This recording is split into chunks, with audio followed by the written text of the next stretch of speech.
Welcome back, people. We are alive. Are we alive, Alex? We are alive. Well, we were thinking of a tagline. I think that might have to be it because that's, if anything on this planet is true, it's that, right? I'm alive. I think, therefore I am, but I can only think because I'm alive. So stop with the skepticism, stop with the doubt. The one thing we know for sure is that we're alive.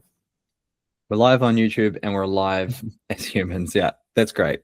I love it. Yeah, welcome back to everyone. You're joined by Luca Teller on his Infamous Now channel, and of course Alex Connor McLean, who's joining us today again. He keeps giving us his time. He keeps coming back. He must be enjoying it as well. Yeah, we're your friendly neighborhood bros. We're pretty balls deep into Aristotle's Metaphysics now. We started this semi on a whim. We both kind of acknowledged that we were just going to be studying this anyway. Kind of not, kind of yes. But then, yeah, it's definitely gaining some traction both in our lives and also online increasingly. So I think we have enough course to double down and continue with this. And I'm just really, enthused and always invigorated to think about this book, think about the upcoming conversation we'll be having later this week. So really happy. I think this will be a particularly juicy episode. I'm anticipating a pretty wide-ranging conversation, and we'll definitely use a lot of the thoughts that he had in this next little section just as a jumping off point. We were speaking about how much of his thoughts are kind of disparate and unorganized, but we can use and utilize that into our favor and use metaphysics as a branch of philosophy, but then also just, be bros by the campfire and use philosophy itself as a jumping off point for contemporary science, perhaps history, technology, psychotechnologies. And I think we'll cover a wide range of intriguing topics, particularly in today's episode. But first, welcome, Alex. How are we feeling? Are we ready to get going? Feeling great. Yeah. I like, bros around the campfire, I think is that's the great scene that we want to set. That's the backdrop of which we're doing this. As you say, it was kind of bros that, just reached out and were like, hey, what do you think about this idea? What if we just go in and study Aristotle, both kind of having, each inviting the other into that journey. Even just how it started was quite loosely held in a friendship. And I think when we're talking about a lot of the depth that we're going to, and there's so much seriousness in a way, there's a lot of real curious and discerning questing and questioning, and it is nice to to ground that back into just a casual friendship in some ways just is quite comforting to me. So yeah, feeling good about that and the spirit that these dialogues have been taking. Back on the infamous podcast, where once again the blind lead the blind. Yeah, and as with what you were saying before as well, there's I feel a lot of personal momentum in this series now. I feel like I'm never having to battle myself to get involved and interested in into studying and learning about Aristotle. It comes very naturally. It kind of pushes me on. I feel a certain, just a current that I'm in, and it is level of coherence here, which is affording a lot in my own personal life and how I'm showing up with people, the conversations I'm having, and just spiritually and internally how connected to things I feel. So yeah, this is definitely so far living up to what we had intended for at the start, where part of this is our own philosophical and spiritual journeys as well. So yeah, feeling really, a strong gravity about this, and even reflecting on how these episodes end, and the feeling there is one of I'd said kind of Helios in the last episode, and it is that lightness and elation when it finishes, but as that then grounds into day-to-day rhythms, it becomes quite a stronger a stronger force. Lightness is the first attribute of divinity. And I've absolutely felt that levity throughout my week as well, where different patterns sort of converge meaningfully, sometimes meaninglessly, waiting for me to do something with them. So yeah, I feel these conversations throughout the week as I go about my day, and that's definitely a good sign. And if I can also indirectly invoke Socrates, we sort of said in jest, blind leading the blind with some of these conversations, and we're swimming in these sort of very tight knit yet somehow loose currents that are dragging us as much as we are stepping into the fire, wanting to be dragged. It takes someone with 20/20 vision to acknowledge that they are blind. So yeah, there's that as well. And we are now firmly thank you. I was hoping to get a giggle out of that one. I was scribbling my notes. We are also now firmly believers in the recap. So for those of us that are following along, especially not reading the book as they're listening to us and following along, should we have a quick summary of what the last discussion was like? And would you like to lead the charge, sir? Yeah, absolutely. One final thing I'll touch on is almost the movement internally, the sensation of that current and how that's received by participating in this it started as this philosophy is physiology, and that came up time and time again in the conversations. And largely I was coming from a time where I was, philosophy was quite paired with physical activity, listening to podcasts on runs and things. And I think as well, like we first were doing some like groundwork and setting of what is philosophy and its practice and how it's embodied and how it's taken up into a way of life, very grounded viscerally, and not just something of like higher cerebral functions, but actually deeper within your body and soul is where you can start to engage and work with like deeper questions. Like you can existentially confront the deeper questions when you go into your body. And I've almost felt that current shifting a little bit as we get into more of the detailed and particular forms of argument and ideas of Aristotle, that it's becoming closer to philosophy as alchemy. And like there's a connection between those, as we said in the last episode, but also now when we're approaching some of the real ultimate concepts and questions, we almost find where philosophy and like the law of non-contradiction doesn't extend itself into. And when we're talking about Heidegger's being and nothingness and really incorporating that sense of nothingness and how we can deal with that appropriately and be in relation to lack, we then start to need to become alchemists and realize that we don't need to keep extending our purview, but we need to actually strip pieces away and like cut out what's already here that isn't the gold, and thereby come to find more of our embodied truth. Yep. Go straight into the recap, because we're starting to touch on that now as already with the philosophy as fundamentally subtractive as well. Yeah. So the recap from last time, and again, this is for perhaps if you didn't listen to the last episode, and just this helps to orient. Also, if you did listen to the last episode, this helps to synthesize what was there. So there's a real pedagogical imperative. There's a real point to doing this recap, hence the firm belief in it. Yeah, we spent the first 30 minutes basically riffing on Plato. we didn't really get into the contents of Little Alpha until some time in, but I thought like it was just, and I think we could do the same again today. And I'm not saying that we're going to, but how I think like keeping in mind what you have just spoken about, like it's very potent to deal with that again, having been through it a week later, coming back to it with all those ideas having rested in the unconscious, rested in cognition for a week, and then coming back and building on your learning. It's a really potent place. but yeah, for some reason. And so we spent a bit of time doing that. One thing that came through strongly in the podcast, and something that got made into a separate video, was philosophy as the hourglass of identity.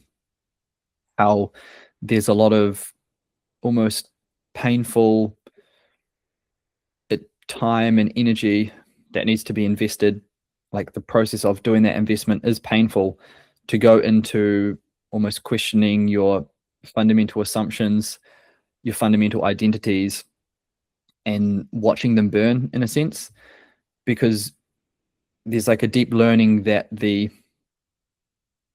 identities and cultural norms and positions we assume are grounded only in that social agreement.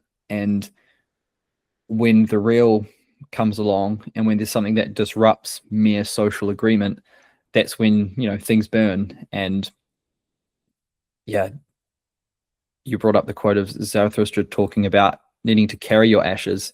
And part of that is, rather than waiting for the real to come and disrupt your worldview as, and your identity as a person, as a friend, as having a certain national identity, as having a certain job, as having certain things that you like and enjoy.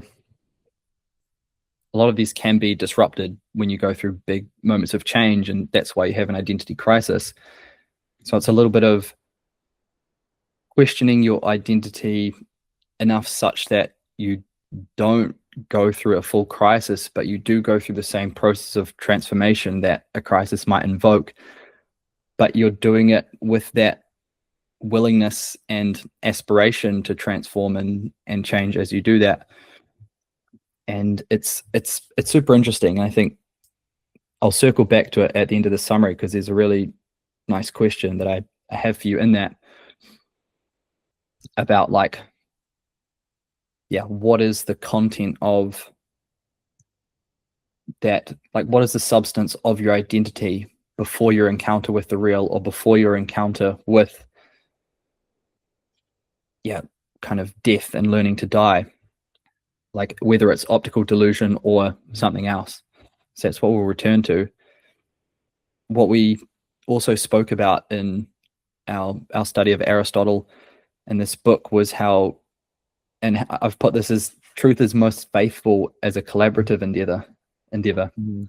So we need other people to historically develop our ideas of truth, and other people to sense check and to have conversations with about it, and to help learn from and take further. So we saw Aristotle actually paying homage to the philosophers, where in the previous book he had dispelled and shows the way that they came up very short.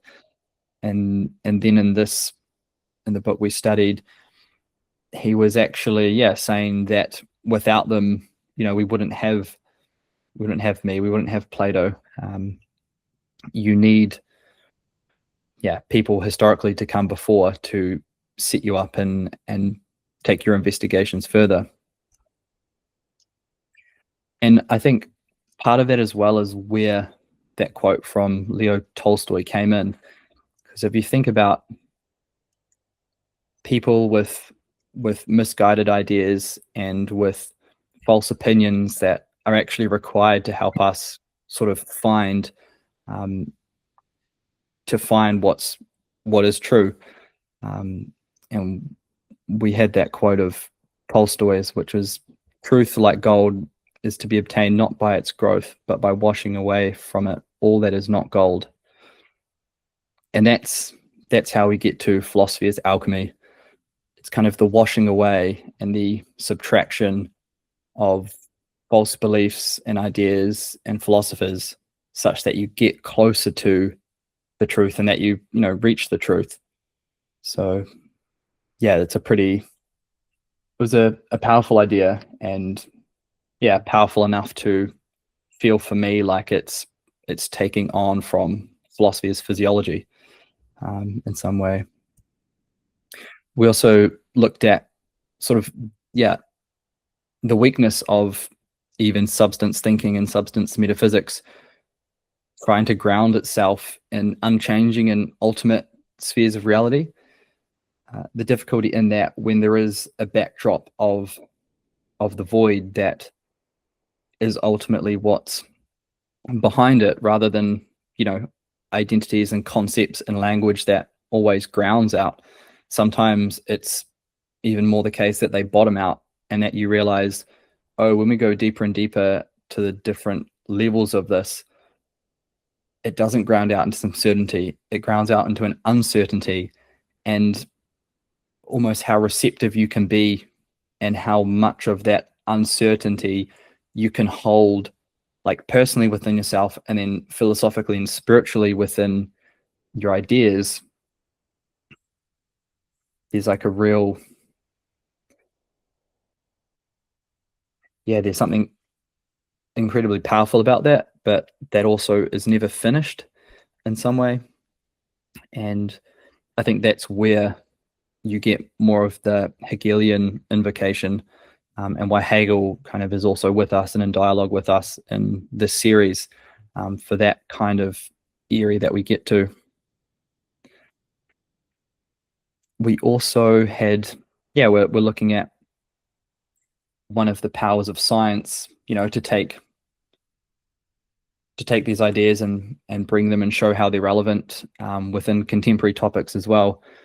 The power of science was that it instrumentalizes perception, that we rely on science for its repeated, accurate, consistent measures, because it's removing subjectivity, which can be inconsistent. We remove subjectivity to measure, but I think Aristotle's critique of that is a little bit along the lines of, we're also removing the potentia for the sharpening of truth when we remove the subject, and we remove other people's own questionings and observations and disagreements with each other in their observation. You lose that function of bad ideas being able to sharpen and play that role. It's definitely like that happens in science, but even at the level of perception itself, in what ways can human perception, and through like Heidegger and Merleau-Ponty and J.J. Gibson, how can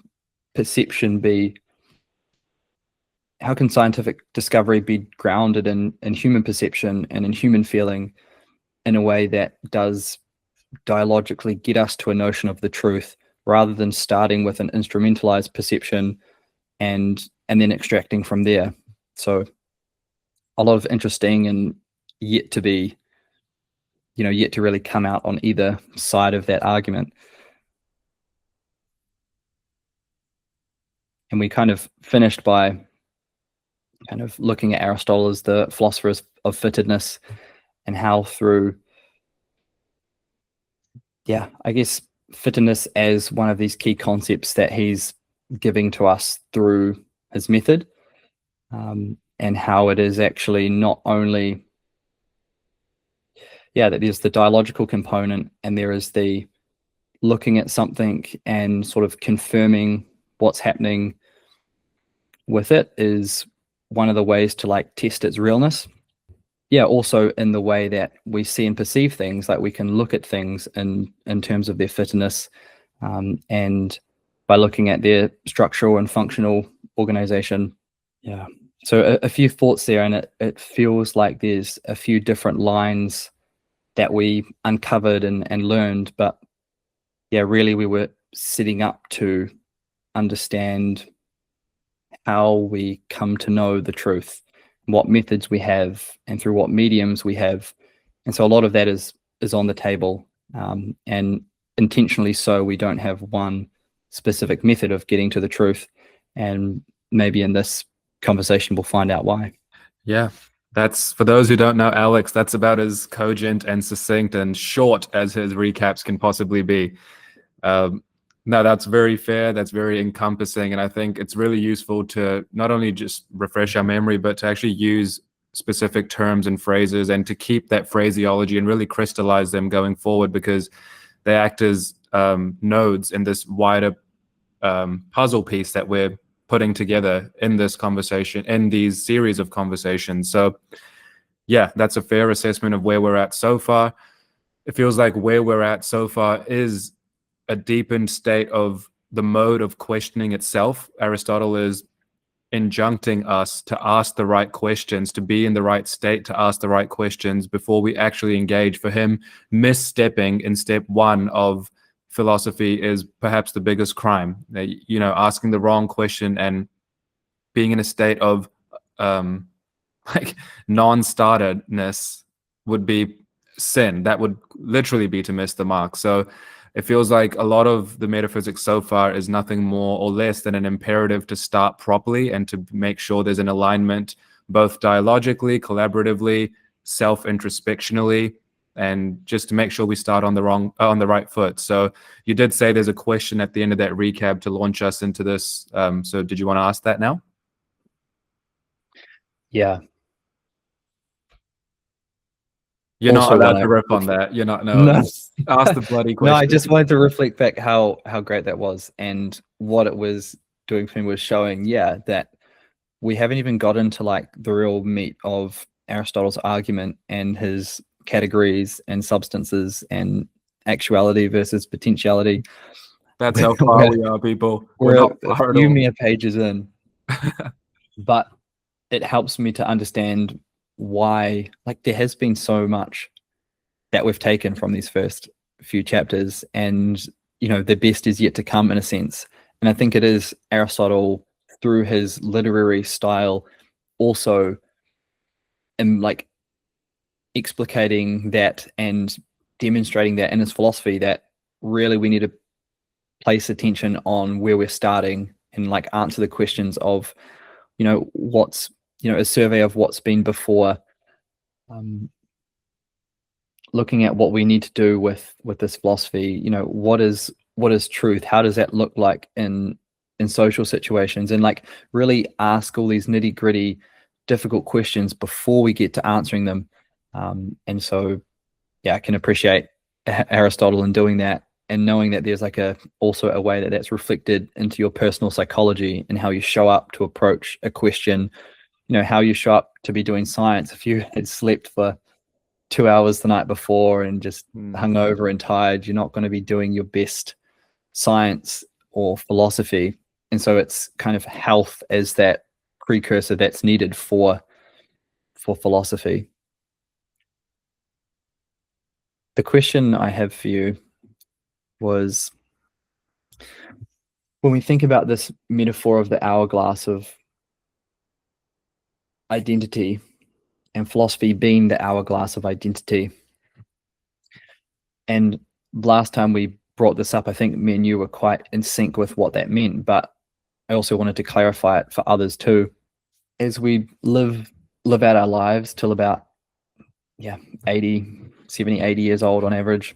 Speak for yourself, but yeah. There's so many changes that happen to us. We start as an infant, and we die as a old and wiser and very much transformed person. And there's so much difference, like completely, almost such a vast difference that it would be a contradiction to see them as the same person. And there's so much process, there's so much that we process, and there's so much of a life process happening.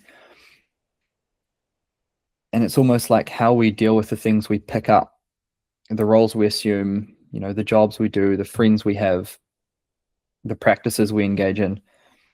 We all like pick up these clothes and then put them down when we die.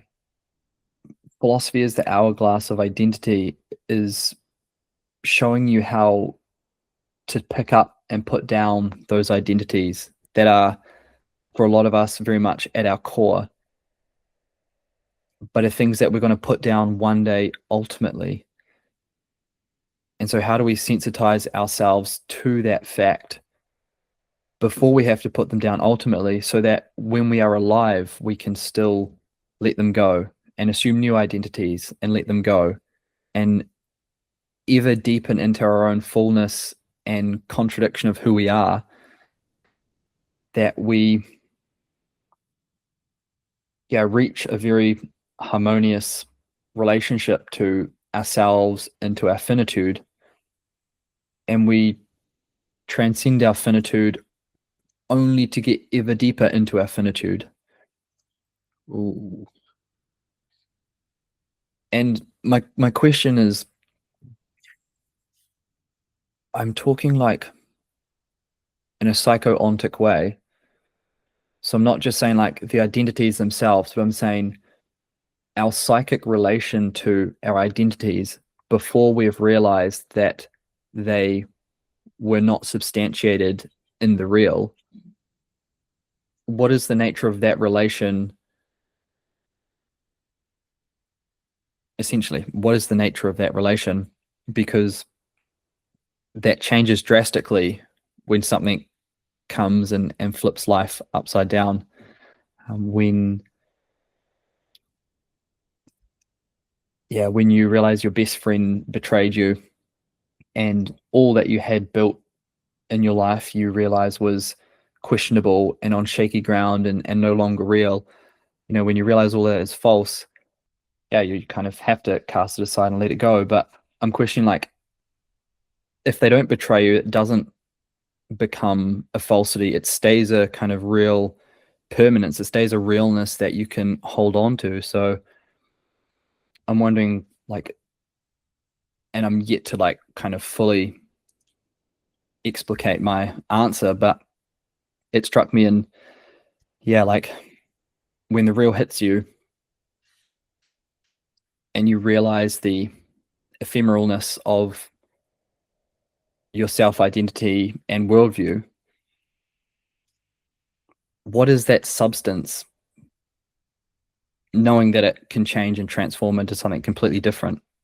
Is it optical delusion, and are we therefore prone to living in misconceptions and deceptions? Or is there something a bit more substantive about them? Is there something more like in the realm of potential, like a material potential that is being called into a higher form but is yet to reach that? And I'm curious kind of where you sit on the nature of reality, when a lot of it is, for Plato's analogy, we're seeing the shadows and living in the shadows cast onto the wall from a light behind them. But are they just shadows, or are they also where real love and real virtue and real beauty in a primitive way? I think there's a question in that somewhere. Yeah, that's awesome, man. I have like a shit ton of disparate thoughts. I don't know if I can weave them together elegantly, but it sounds like a part of your question is the answer to the problem of the intrusion of the real, and where do the chips fall, and what do we make of that? Do we just let the pieces fall where they have, and kind of do what we can to explicate to ourselves from there? And once the real has intruded into you in an eruption way, in Heidegger's like eruption with an I type sense, it to me feels like, it is too little too late, because ideally that Dionysian flood that periodically hits, but it doesn't feel like a negative thing.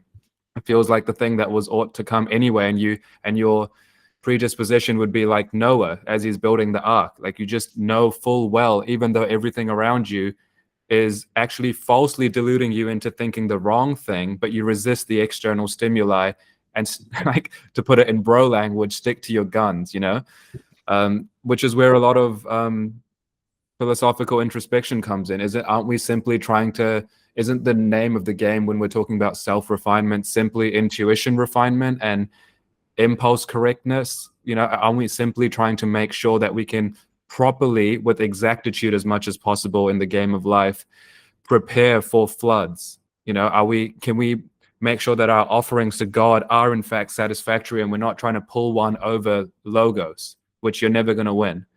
I particularly like the language you used with clothing, garments. All we're doing is garnishing and ornamenting ourselves with garments. in the sense of momentary stabilizations. And once we're wearing a particularly nice, say, combination of haberdashery, we call that clothing, we call that identity, and this is me, and this is my name, and my address is this. But that's about to be wiped away. And I wonder if philosophy is simply just playing the right meta game to reduce suffering, because I don't think by any stretch of the imagination that our point of existence is to reduce suffering. I'm not here to feel as much pleasure and as little pain as possible. And I know neither are you, but that is an existentialist, consequentialist position that was really popular and still pervades to this day in contemporary culture as well. That we're here simply to ameliorate as much suffering as possible for as many people as possible for as long as possible, which something as basic as that, if you can't even get that right, you're probably not primed, I think Aristotle would agree, to engage into the battleground of philosophy. So yeah, your identity is kind of primed to be dissolved, to be eviscerated periodically. Handling it correctly is moving up the world tree. It is transcendence. But the thing that is getting dissolved, the thing that's just waiting to be annihilated, is itself precarious. And we often used, and even in previous discussions, the analogy of Nietzsche's tightrope walker, right? The proper state of approach must be something like precariousness. You have to realize that a snapshot is exactly that. It gives you like a live time picture of something. It gives you a coordinate. It gives you a latitude and a longitude. It doesn't give you anything more than that. Life isn't coordinates. So knowing full well that you have to die, engaging in philosophy proper would mean learning to die gracefully, and hopefully not all of you, not your entire corporeal self just dies. Hopefully it's parts of you such that there's enough strength left in the leftover identity to carry your ashes up the mountain like we spoke about. And with each subsequent death and rebirth, we're also invoking what you mentioned rather elegantly last time about standing on the shoulders of giants, right? Like the Newton quote. There's a cumulative nature to every subsequent death and rebirth, where it's not just the same thing happening again and again, and we're not trapped in this, say, Schopenhauerian samsara of just endless suffering for no point. There's a point if you want there to be a point. Yeah, and then I was also reminded as you were talking about the zeroing in nature of these death and rebirth cycles, however allegorically we want to talk about them. And I'll just read out this quote from Beyond Good and Evil, where he talks about this pendulum nature and oscillation and how we zero in on truth. It's similar to Tolstoy and how he spoke about it. It seems that in order to inscribe themselves upon the heart of humanity with everlasting claims, all great things have first to wander about the earth as enormous and awe-inspiring creatures, or caricatures. Dogmatic philosophy has been a caricature of this kind. So, again, I think with this idea of, we've spoken about philosophy as physiology and philosophy as alchemy, philosophy also has to be the game of being healthily susceptible, I think. And a big sort of undercurrent to that would just be playing the right meta game. And I was reminded of Quidditch from Harry Potter, and how Harry, the chosen one, right? The boy who lived, the special one, the hero's journey protagonist. He's the one who's playing the right meta game. He's the seeker. He's the one chosen and tasked with the task of putting all his resources into attaining the snitch. If you win the snitch, you win the entire game, and everything else sort of neatly organizes itself in the right pattern. So I wonder if Quidditch, because J.K. Rowling knew about alchemy, if anyone did, she did. I wonder if it's a giant metaphor, Quidditch that is a giant metaphor for the proper configuration of psychic elements and sub-personalities, and how things kind of organize themselves into fruitful and useful and clean and neat patterns if you're just orientated correctly. And that would mean, reducing misperception, reducing self-delusion, optical illusion and delusion, playing the right metagame, that is. And so much of the mire and the malaise that we feel in today's culture, perhaps spurred on by hyper consumer culture, hyper reality, capitalism in its late stage, now moving towards techno-feudalism, but starting all the way, in my mind, with, say, the Underground Man and the Existentialist Project, can just be easily avoided with the right insights. Like, I don't think the state that a man or a woman has to be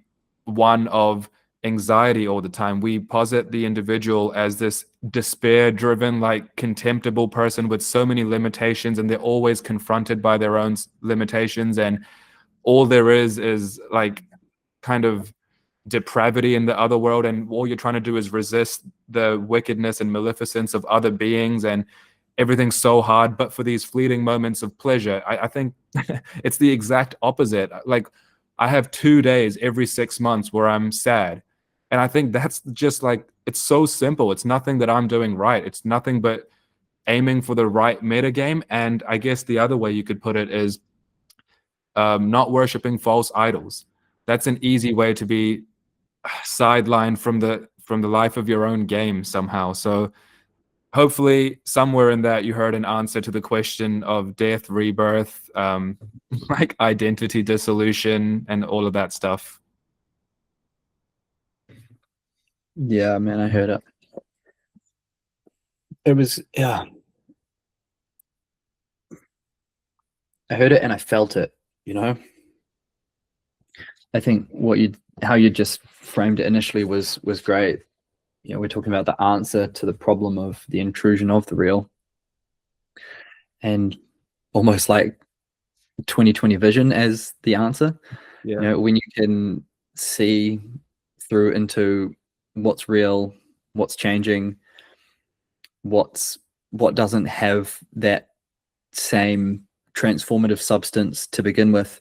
I'll quickly just add, there's also the delusion of ephemerality, right? That word is a non-starter. It's a language trap to say that something is fundamentally short-lived, because even the duration of shortness is nothing but a misnomer in concept. Things have no duration unless you impose that onto them fundamentally, ontologically. But if that's something that you're using as a map, you just have to make sure you don't confuse it with the terrain. Use it as a map, but as a map, you know? A quick way to deceive yourself is to think that something is short-lived, and so I'm sad it's over, but it was never kind of there to begin with. So yeah, that's just a quick addendum. Yeah, and how it's often like these things, like, yeah, and I spoke about an initial question was like the nature of the psychic reality we inhabit before the real intrudes. And it's almost because it's a psychic reality that's, I mean, unique to a person, but it's lived in a world and inhabited with other people. So there's ways in which the same thing, the same appearances, the same perceptions of one person and what they're doing could be very, very similar to someone else and what they're doing, but the internal states are completely different. And there's a whole lot more development and sensitivity and honesty in one person than there is another. But it's something that you only get with that 2020 vision, which is, again, seeing into the deeper unfolding of the life of your game.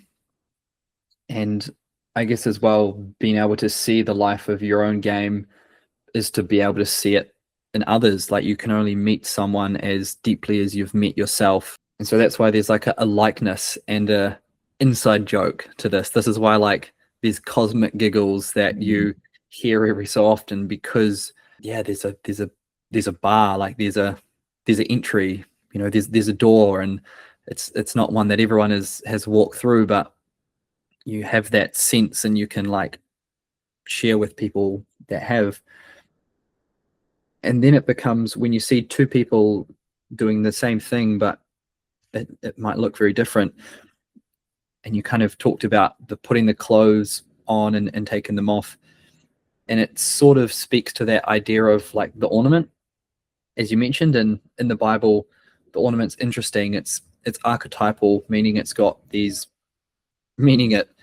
is a reality that has been recurring for thousands of years, and it has a lot of like potent, energetic, and psychic gravity to it. and also often has like a negative and a positive expression. And the negative would be that, yeah, it is that your clothes and your identities that you wear become ornaments, and you become obsessed with them, and you make them the false idols. For another biblical reference, it's something that you uphold, like the status of your job, or the designer clothes that you get to wear, the people you get to hang out with.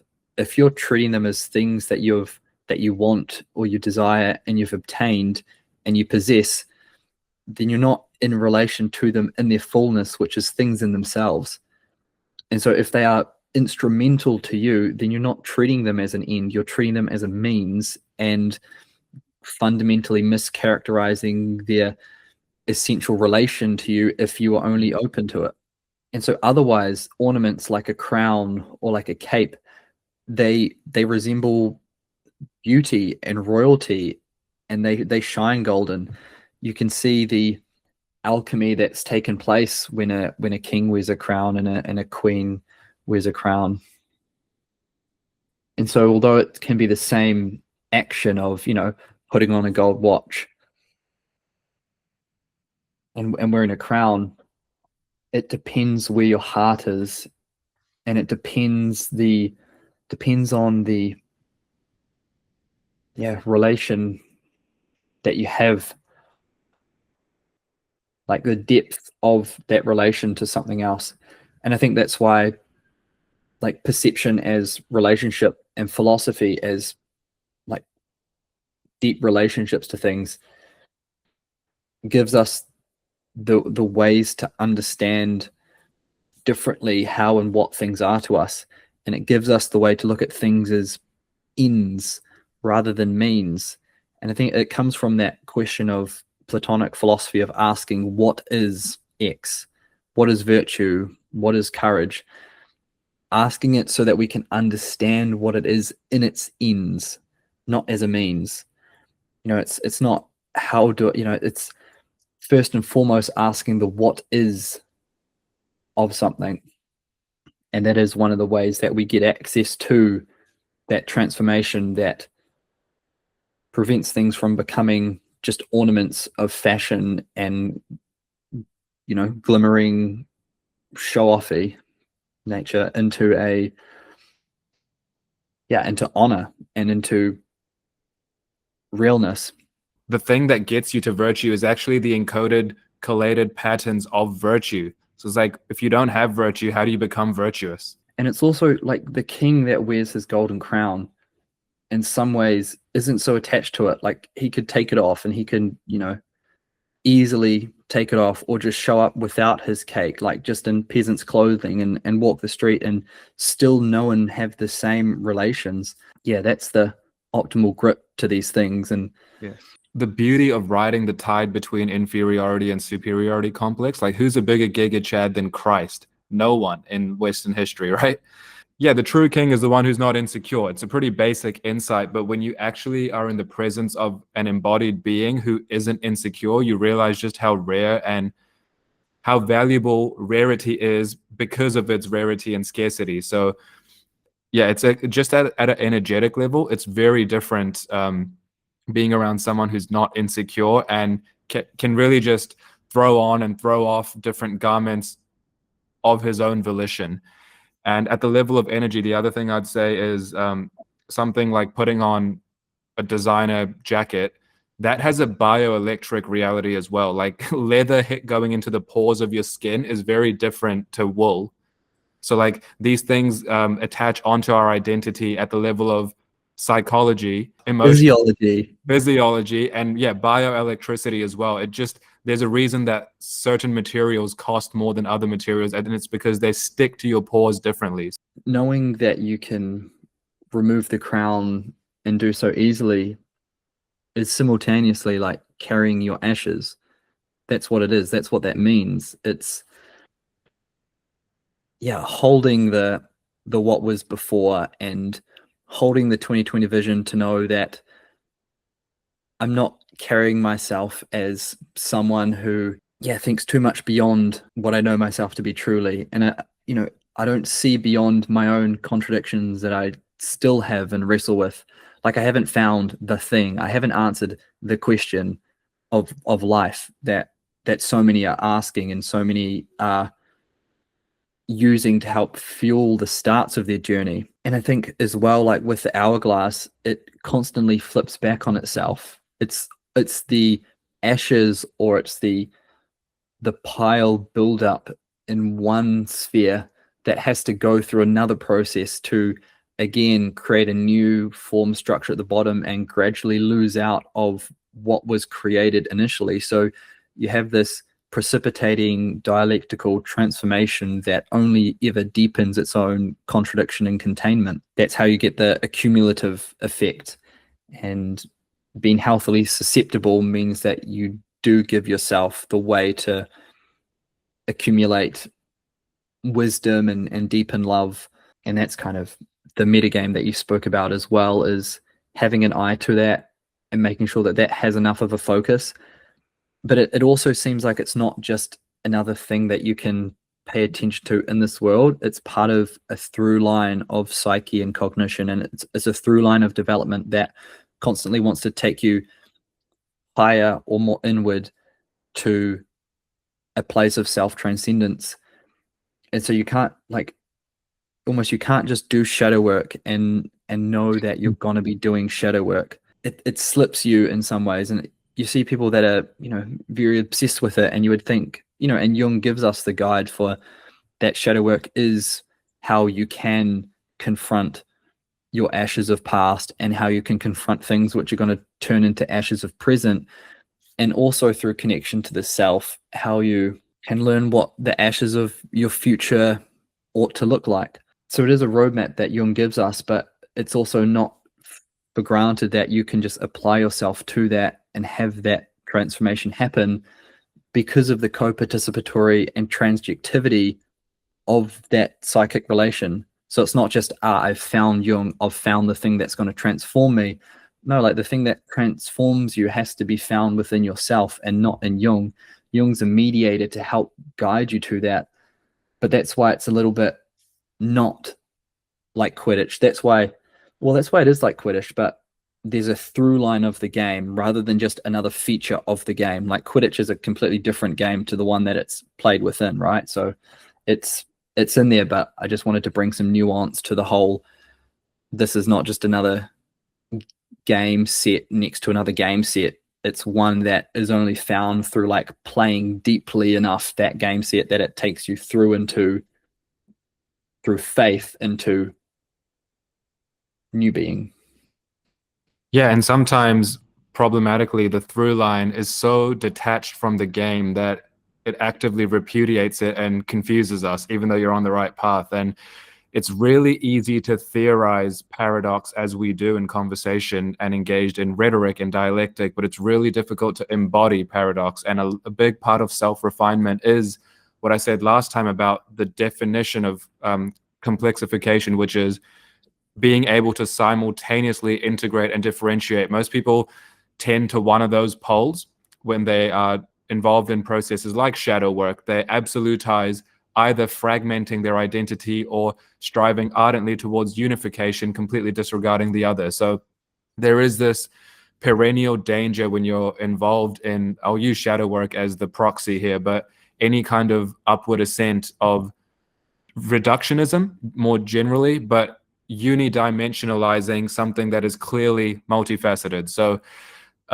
one like little quip or mantra that's really useful is the supplant versus supplement distinction, which is that you can only supplant the present and strive to emulate the highest self in the future if you supplement the past.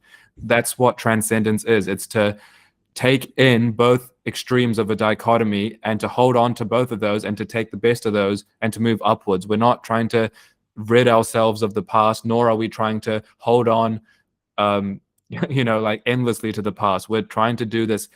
It's difficult to say with a word because there isn't a word for it, but this happy medium, if you will. That's not what it is, but I don't know what else to call it. Awesome. Should we turn to Aristotle? Nah. Yeah, okay. So the point of this discussion was to introduce the next part of Aristotle's Metaphysics, which I think we're very warm and wet to now. well lubricated. So we ended last discussion with Alpha the Lesser. If you are following along, we're just in the next part of the book now. It's called Book Beta or Beta. And he starts off pretty intriguingly by just listing out a plethora of puzzles.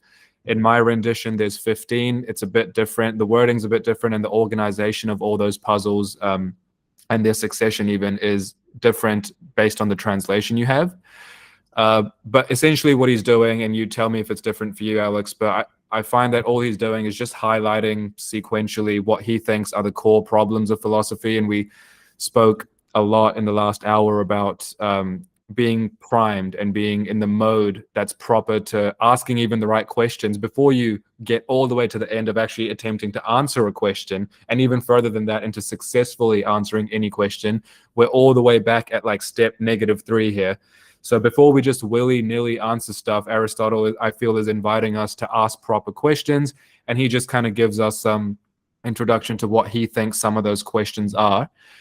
He then, in each of those puzzles, after positing an initial question mark, he gives us a thesis, which is what one possible answer to that could be, and then followed by an antithesis, which is what the other, say, antithetical, literally, answer to that could be. And kind of just invites us again to sit in the tension, not really just worry too much about, well, I'm on this team or that team, but realize that those are both realities rather than simply written down words that like are ending with a sentence. Like, these are realities of being.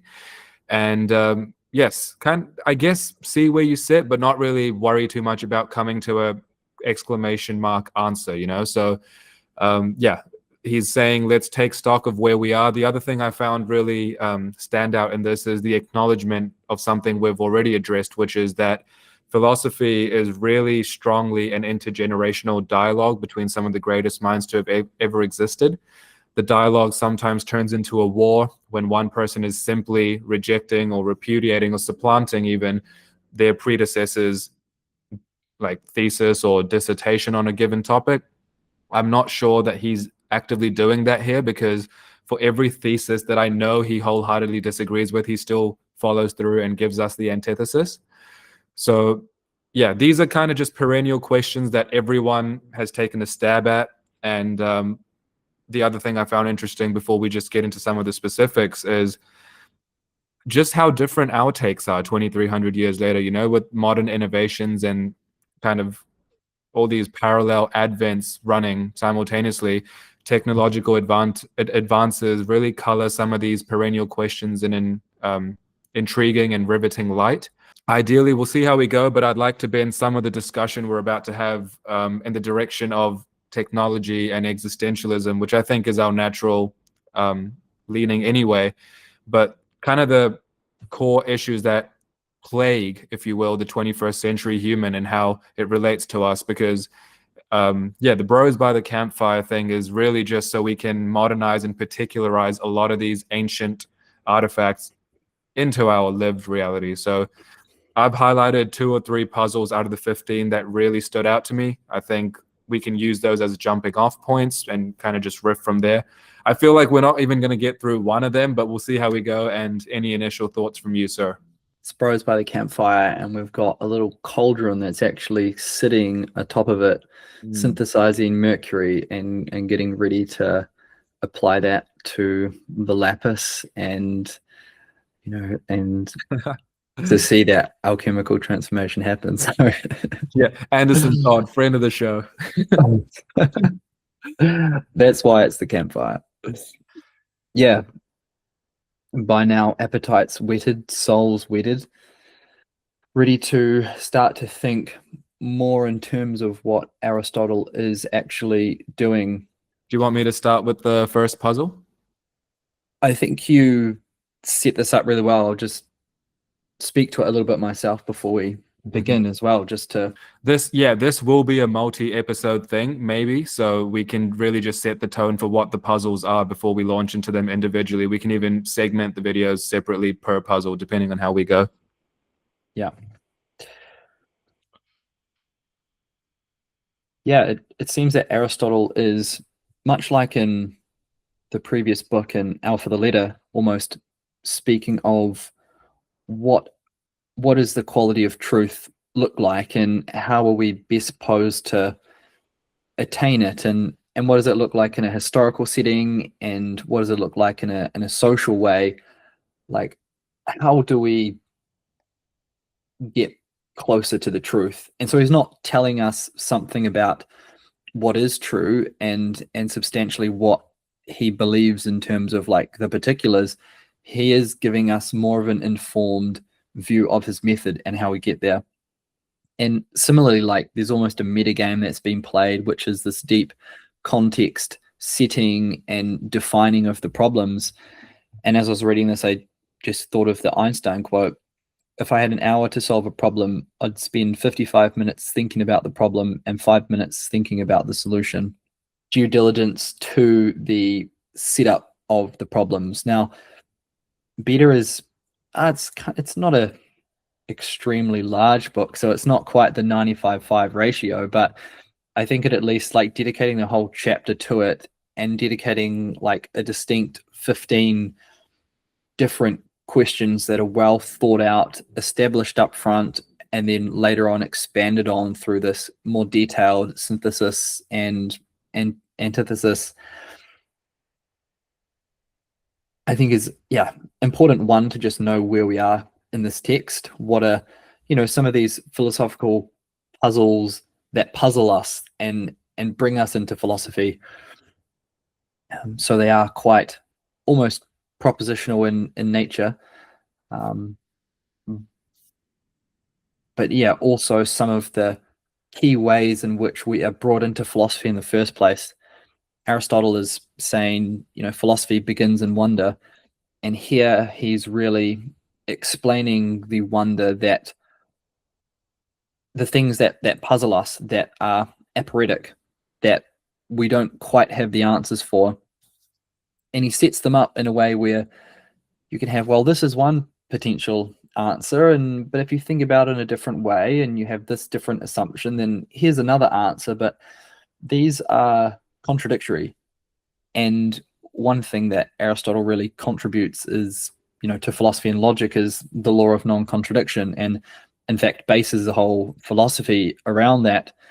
And then through this method kind of shows how powerful it is to play that game, and to then, when you've got your setup of two kind of paradoxical potential truths later on in his philosophy and in the metaphysics, in the later books of gamma and zeta and eta and theta and lambda, gets to answering them positively and giving an account. But it's not through working through them first that you get to there, and it's not through identifying what it is first that you get to working on them. So it's, I think, almost as a form of like literary style, is very powerful in what he's doing.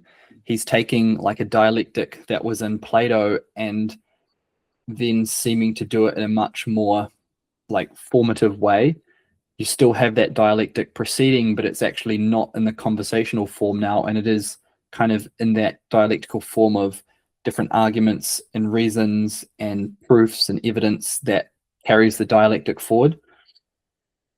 So yeah, there's a profound development in the dialectic itself, and some interesting assumption that Aristotle sets up for that, like the law of non-contradiction, which I think in an ontological way can be questioned, and as itself, leads to more contradiction.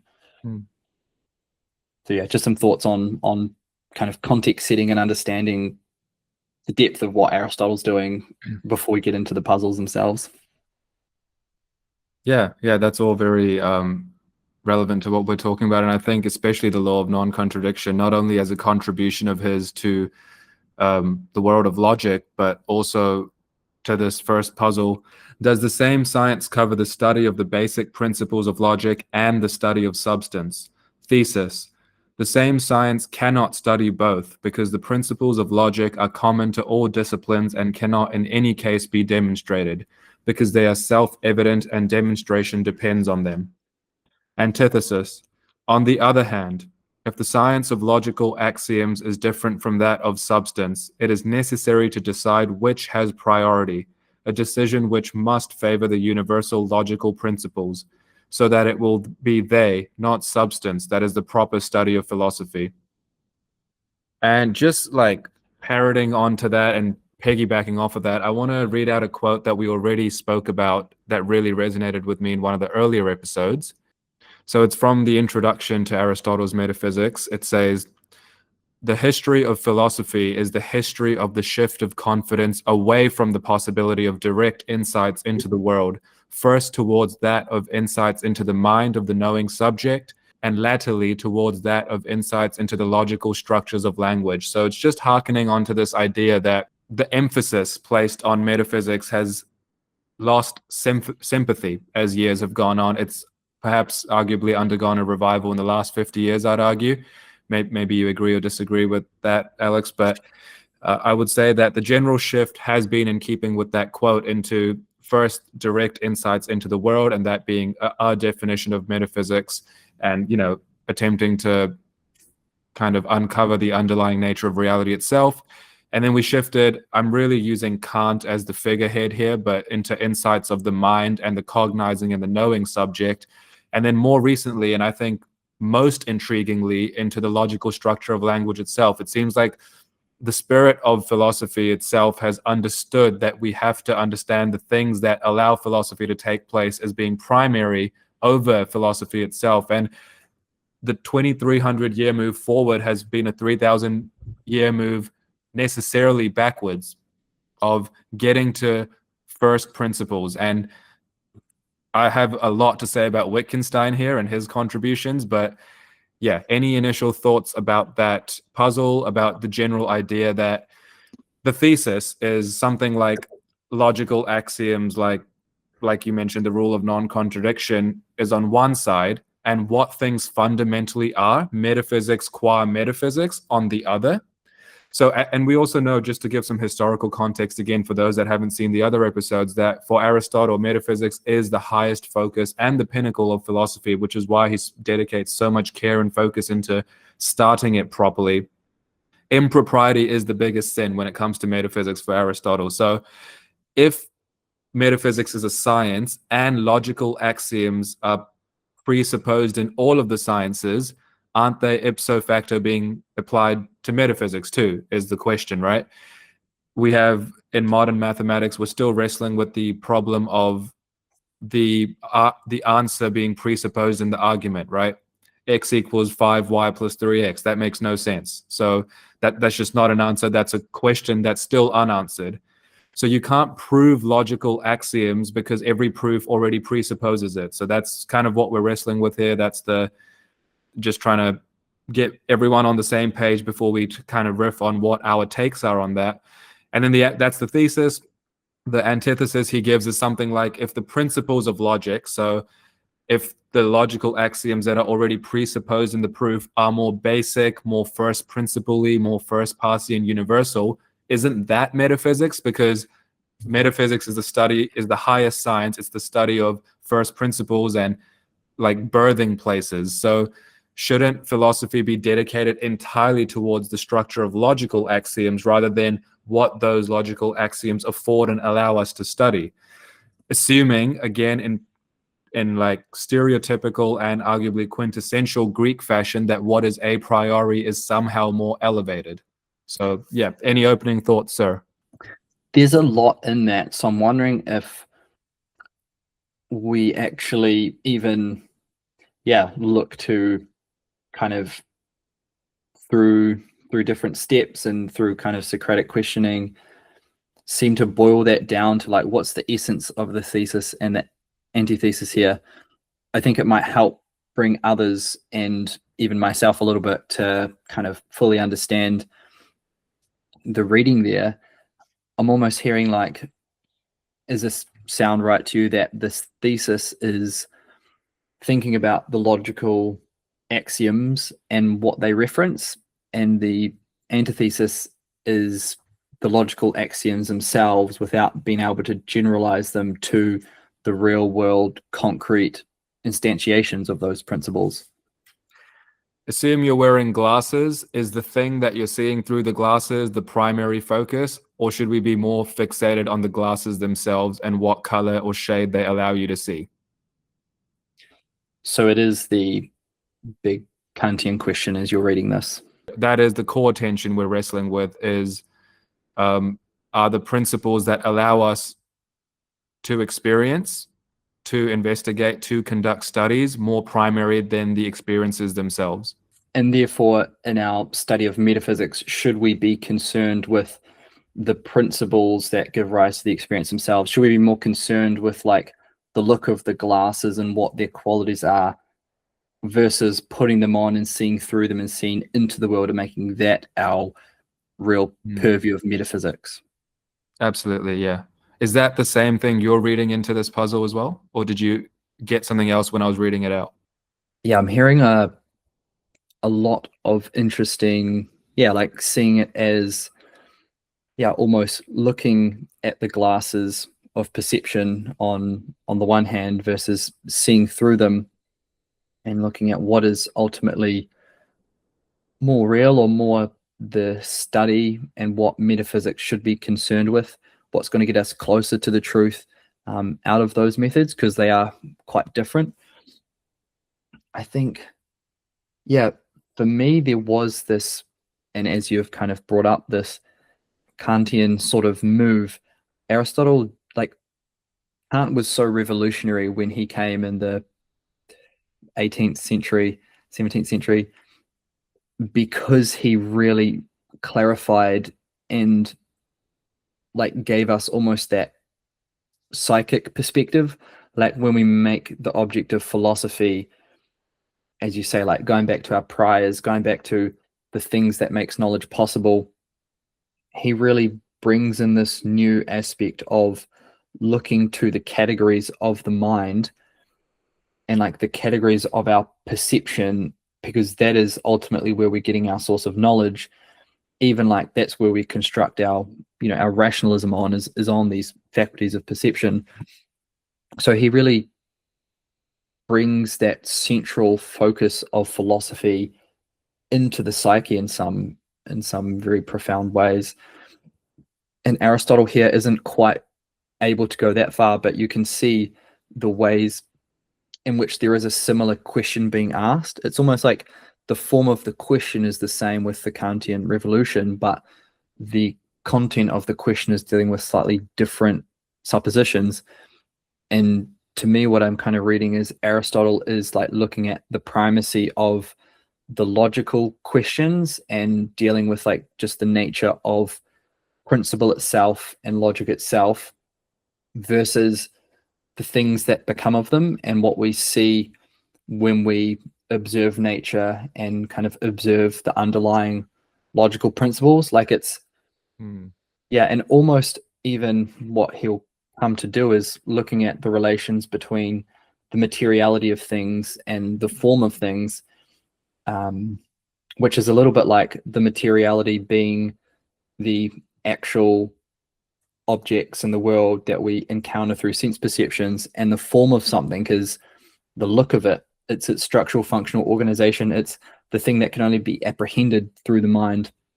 And almost logically, you need that basis of philosophy to get to understanding, what's common across different features, like to go from circles and different shapes to the shape themselves. And that concept of circle is where the mind is required and logical axioms in a sense is required to get to. So my thoughts is like Aristotle later in his philosophy does come to integrate them. And so there's almost like, not to spoil the answer, but here he's, and it's what he kind of does is set up a lot of these seemingly contradictory ends of the spectrum and then goes to find a synthesis or integration later on.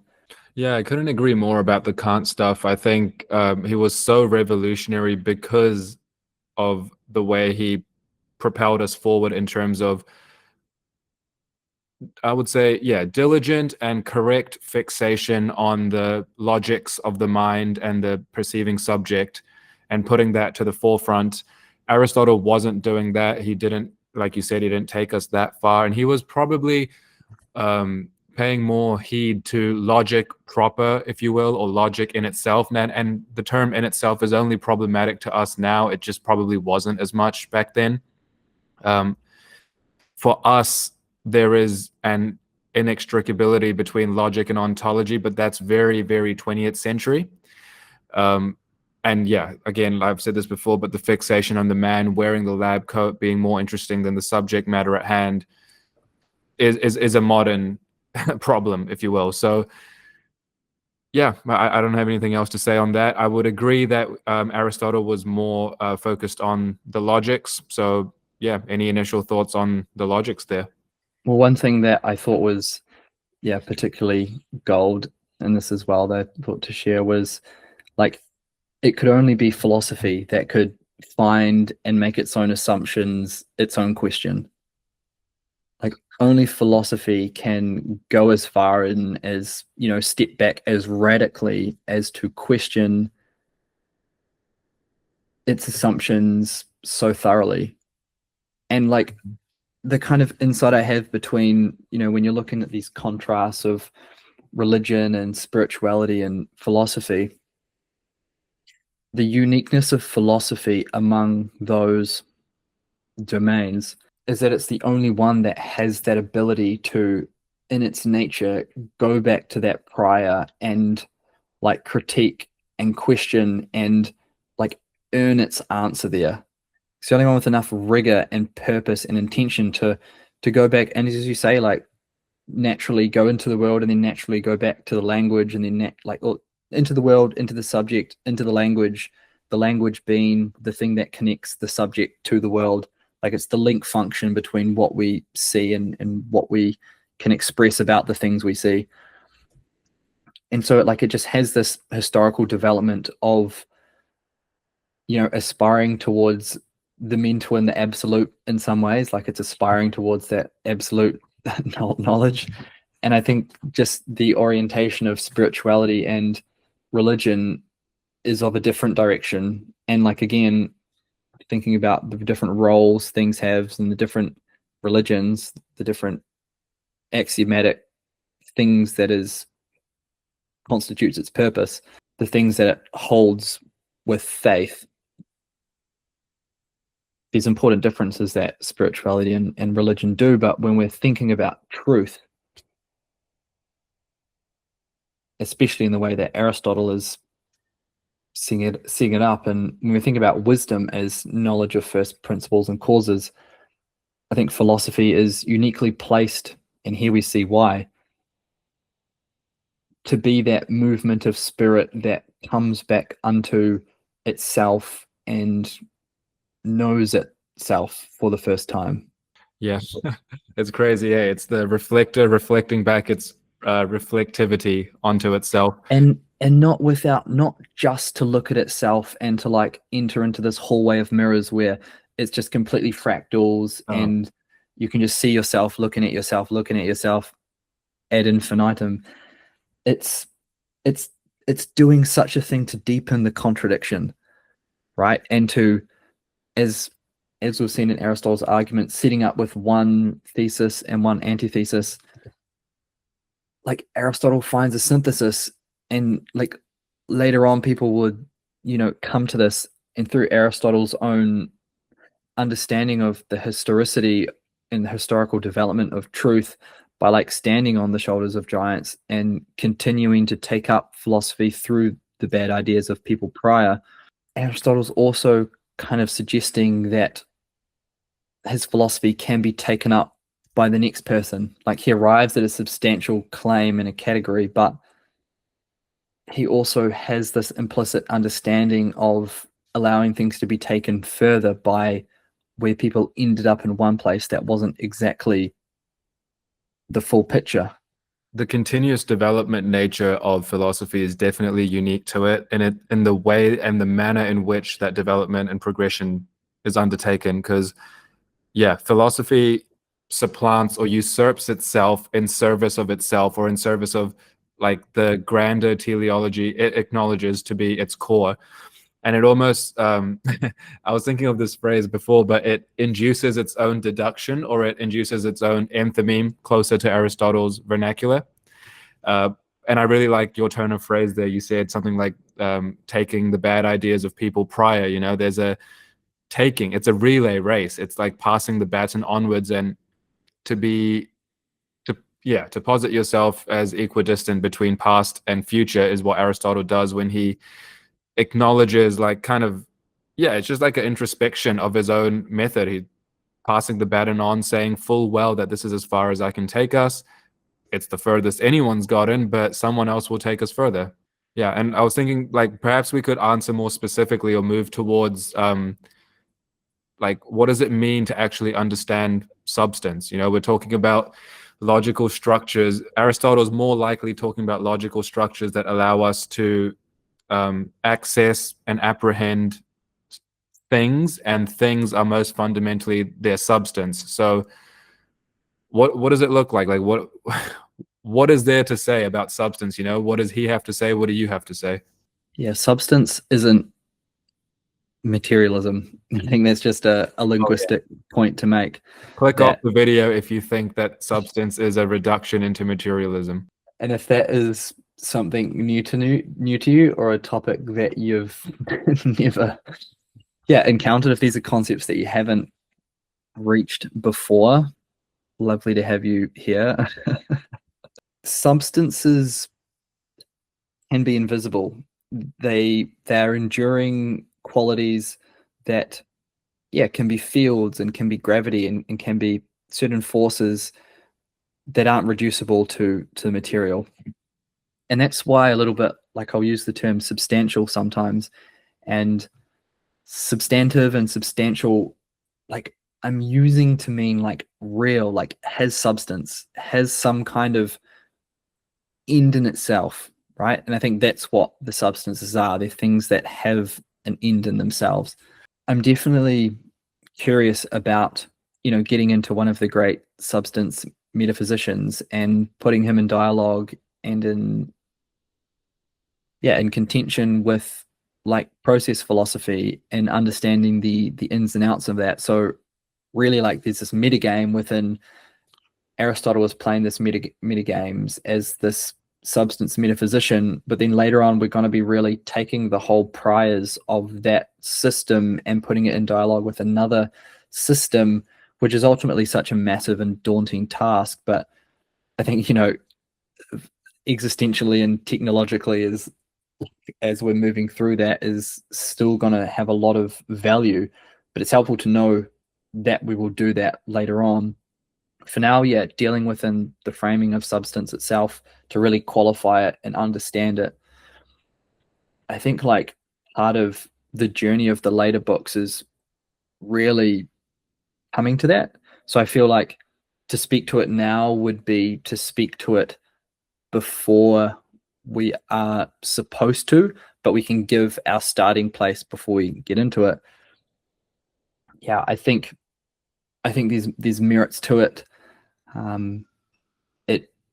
It struggles to deal with radical change and radical habit and gradually changing customs of the universe, or the way that things play out.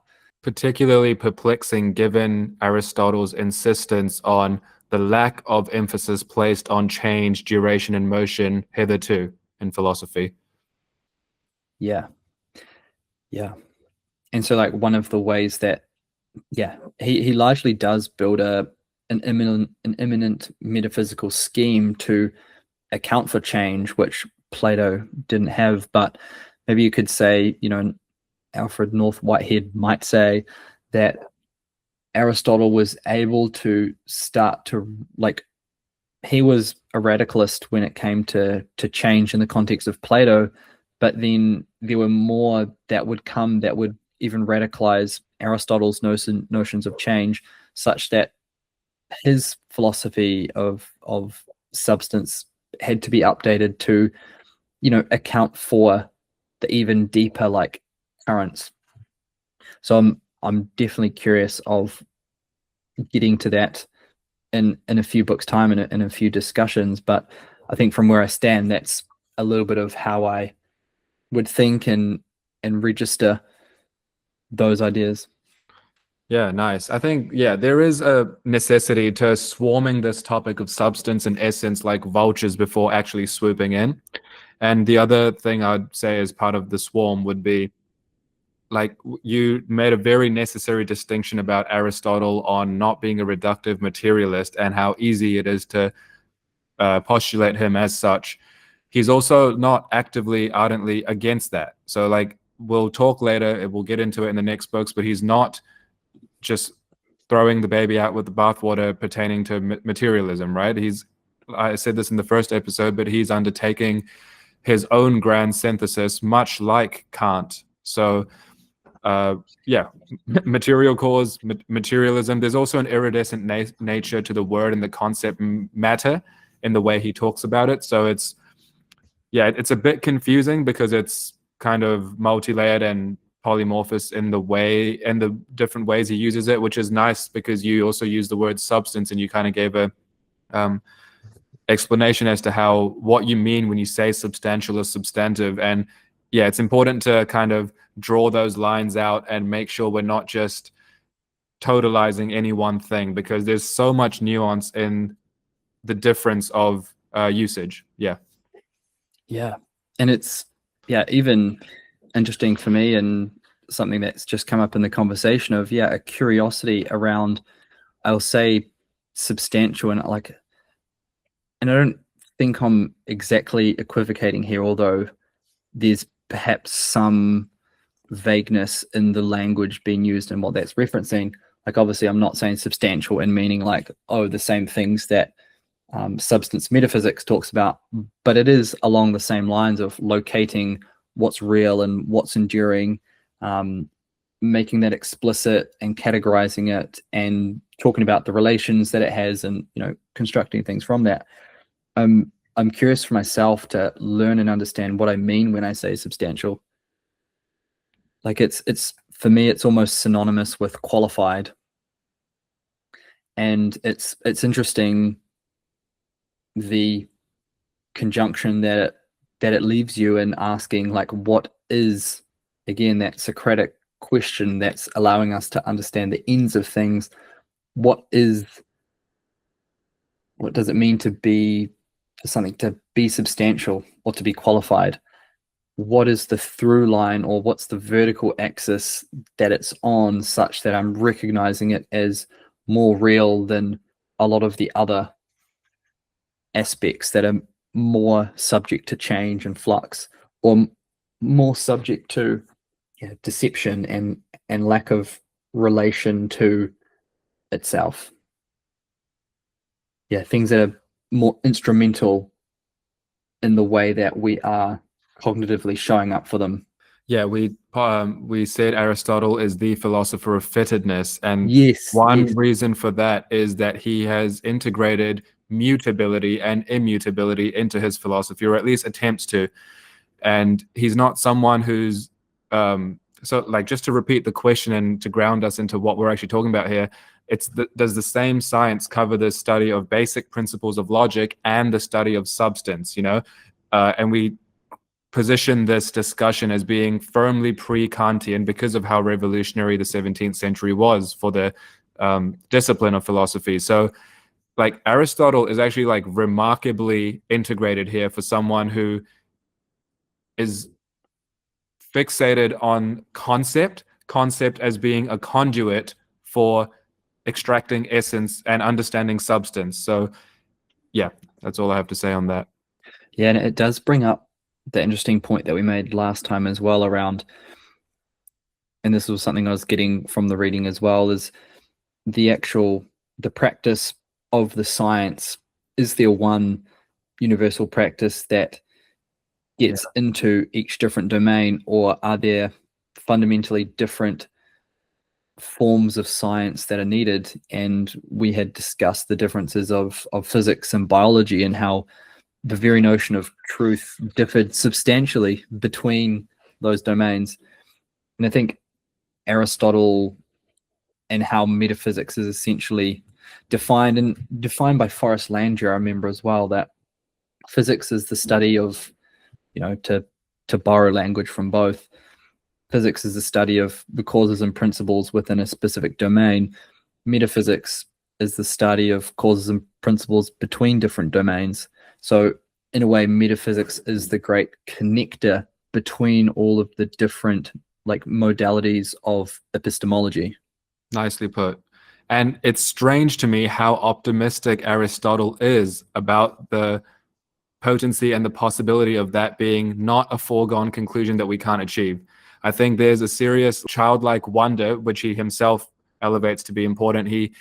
I think if you sat him down and asked him, he would say it is possible to somehow meld the logical and the analytical with this grand symphony of totality with a capital T. And I see that in what he's saying when he's just leaving these open-ended puzzles open-ended before he, gives us his take on them. There's definitely just a heartfelt, it probably is possible. And the part of him that I find particularly noteworthy is he's quite certain that certainty is possible. And it's not that it's not subject to change. It's not that it's not susceptible to deception, as we've covered multiple times over. It's almost like his idea of the snapshot is something that's certain for now. And yes, the baton will be passed on, but it's not something that exercises as much epistemic skepticism as modern philosophers would imbue into this. For someone like Derrida, I'm just throwing a name out there, for Derrida, the level of skepticism on a schema that he would superimpose is so far away from someone like Aristotle. I feel that he's so chronologically behind Hegel, and yet he wouldn't be antagonistic to the idea of pure reason being this ultimate ladder to reach the absolute. There's so much belief and optimism. Yeah, in one of Hegel's books, the Encyclopedia of Science, he has this quote in there which comes from the Metaphysics, and we'll get to it when we get to it, but it's kind of about the unmoved mover and how there is a laddering up to, for Aristotle, and what we've touched on is him as really a thinker of the mind, how there is that self-rotating wheel at the basis of thought, such that when we deepen the contradiction of our thinking and of our perception of reality, when we deepen the contradictions that are brought about by Kant and others, we do, and what Hegel really wants, what he comes to is as well prefigured in Aristotle, that there is this revolution of the mind's work reflected on itself, being a self-contained movement. It has a movement, it has an efficient cause within it that propels itself. And essentially it's the idea of thought thinking itself. I don't like the jargon that's surrounded by that, and I'm looking to see what is more substantive in that.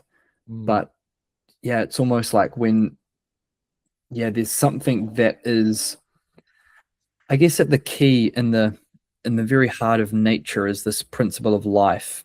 And Goethe was a philosopher and poet who was able to really essentialize the process of life and study it. And, he also, in his method of study, it would bring in these phenomenological factors and bring in his experience and the transformation made into that study, because he could recognize and see that the life principle in him was also to be found in the life principle in the plant and in the leaf and in the archetype of the leaf and unfoldment. And, and he would also say that consciousness is the blooming fruit of a tree, and that it comes at a stage of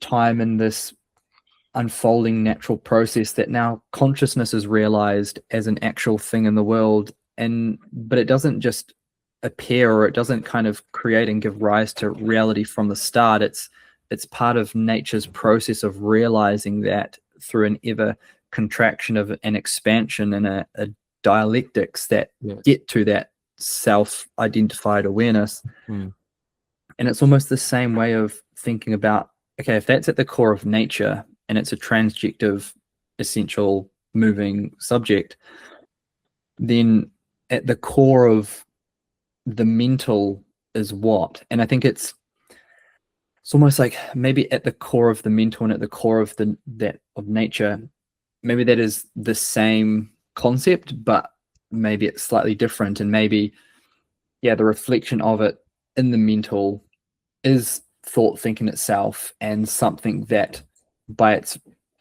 when its very own nature is put onto its very own subject, it gets its very own light.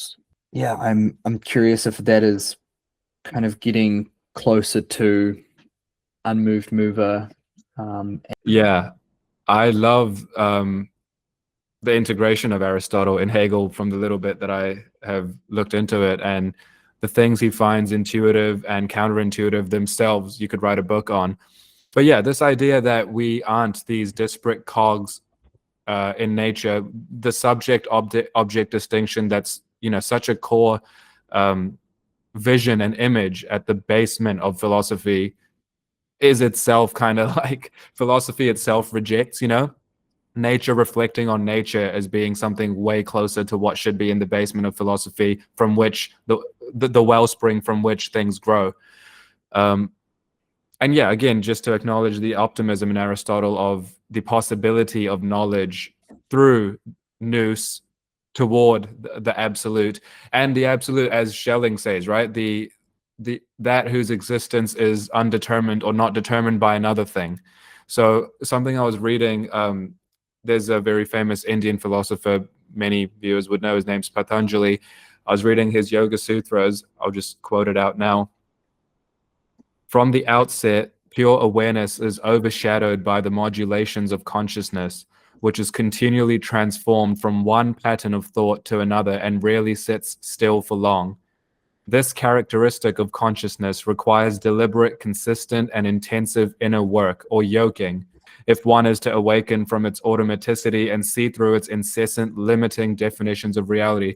So there's just ode paid, like in the Yoga Sutras, to obviously basic Eastern, axiom of stilling the mind, but that as a way of unlocking the nature inherent in the subject such that it can reflect nature back upon itself. So it's not as simple as Hegel would use the term unhappy consciousness, right? The unhappy consciousness cannot reflect itself back on itself in any way that's useful. So the other word that comes to mind a lot, we spoke about Heidegger and anxiety, and how anxiety is that which ungrounds you in terms of homeliness. Hegel would also want us to have knowledge that gives us homeliness in the world, one that actually grounds us, connects us, and makes us at one with the thing we already are. So just to bring in like a final tethering with alchemy as well, it's almost like a contorted and poetic version of the doctrine of signatures. Like I'm really reminded of seeing these like unifications and regularities between matter and spirit throughout the world. And I guess there's that wasn't going anywhere, but just some scattered thoughts. I guess the one thing that kind of unifies a lot of this for me is the idea of freedom. It's just something I've been ruminating a lot on in the past week. And like, where the hell does freedom sit with this? And without getting too bogged down with, jargon of free will and like you said, the scholarship that surrounds Hegel, like just speaking more heartfelt, where does freedom sit for the consciousness, be it happy or unhappy? And is it outside the sphere of nature?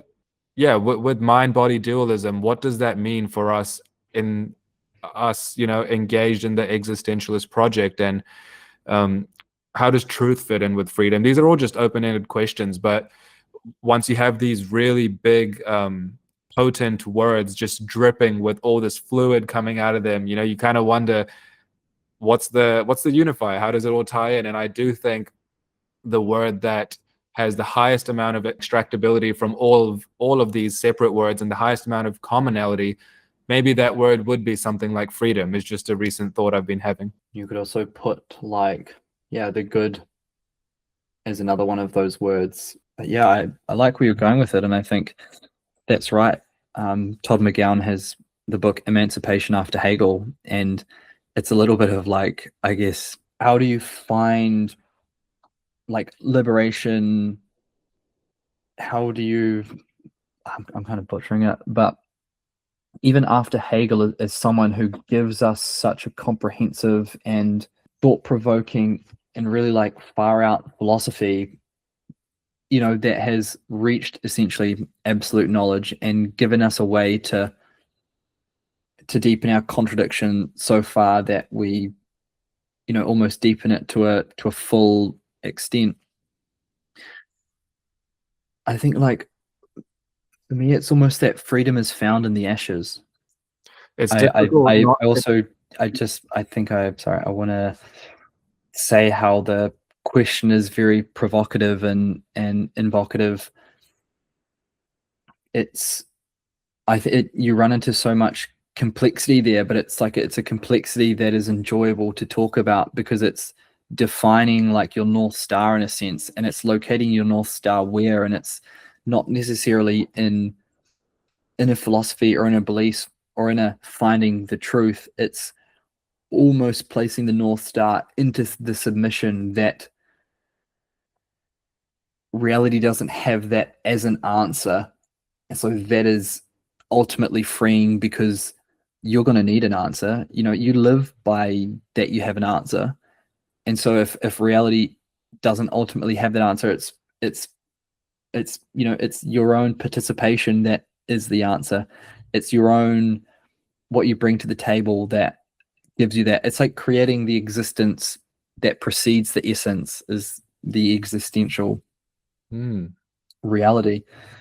Finding freedom in your lack of it, and finding freedom in acceptance of death. You know, it's almost that non-dual principle, which is one of the deepest contradictions that I've been like leveling down to, is finding how life is so necessary for death and death is so necessary for life, and taking a sort of principle there and finding it in freedom as well. Like it's and I don't want to absolutize contradiction and lack, but I want to give ourselves enough, give ourselves enough of a steer that we are being dialectical in our thinking, and we're doing philosophy post Hegel and not making the same mistakes that were made before Hegel, so that we can be liberated from Hegel. Freaking boogeyman. He is the boogeyman and probably the most recurring character in these discussions. And you're completely right. I think the twin danger with discussions like this is deifying ineffability in the name of contradiction. You know, we don't want to absolutize contradiction simply because we express and acknowledge the limitations of the rules of non-contradiction. There's definitely an other extreme danger that comes with that. So go on. When you absolutize contradiction as well, then you're immediately falling into one of the pitfalls of not being able to be dialectical thinker. Like, so you have to see and not see contradiction. You know, your 20/20 vision is to see the symbolic presence of it, but see through into what the symbol is also pointing towards, and like letting that be in your register. But that's where Nietzsche comes in, right? The supposed ineluctability of the dialectic. The answer to that is the Übermensch. Oh, yeah, ye free spirits. Ye free spirits, yeah. That's exactly what we are, you know, because otherwise we wouldn't choose to have 2-hour discussions by the campfire about what could be perceived as gibberish. I think the mercury in the cauldron's just about at the perfect temperature, so maybe we'll just put out this fire soon and go and enjoy the alchemy. Totally. Yeah, to bring this to a circle, it's a really great tension that Aristotle raises in this first puzzle about, I guess, primacy of the principles of logic versus substance, and which lends itself to the other. You know, what is the core aim and the North Star of the perfect metaphysician. So he does. Okay, so just for context, for those who don't have or aren't following with the book, he attempts to answer some of these in his own little way in the following segments after he lays out all the puzzles. So we do get some sort of unorganized phraseology from him that's really like infuriating to read at times. Once again, it's like you're reading the diary of a child sometimes. But yeah, we will in further episodes attempt to kind of speak more specifically about the study of substance. What does it mean actually to explore substance? Are we talking essence? Are we talking what is common? Are we talking immanent, more real, immanent, less real? What are the emergent layers that accompany substance? Because surely humans are one of them. And what is an entity? Is an entity able to be easily reduced to the material?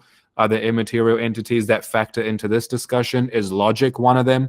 Heaps to get into. Again, I don't think we will have time now, but I do want to talk about recent studies that have come out in the last 10, 15 years and what that contributes to the this ever-expanding discussion and discourse on philosophy, and the little contribution that has to add to the puzzle. And yeah, heaps more to come. We're not even this. Just to give you guys an update, this is how far we are today in this discussion. I flipped over one page out of. You know what's great about that? When you have the background on, you go, "This is how far we are," and it's like an invisible book floating above your head, like precisely. Yeah, totally. So yeah, I feel like we whetted our own appetites, and then in the second half kind of whetted them further. So I don't know what else to say. I think when you say we're going to attempt to talk more substantially about kind of metaphysics and of substance, I would just say emphasis on attempt. Yeah, I don't want to be self-deprecating all the time, but seriously though, like we're going to try our level best. That's all that we're going to do.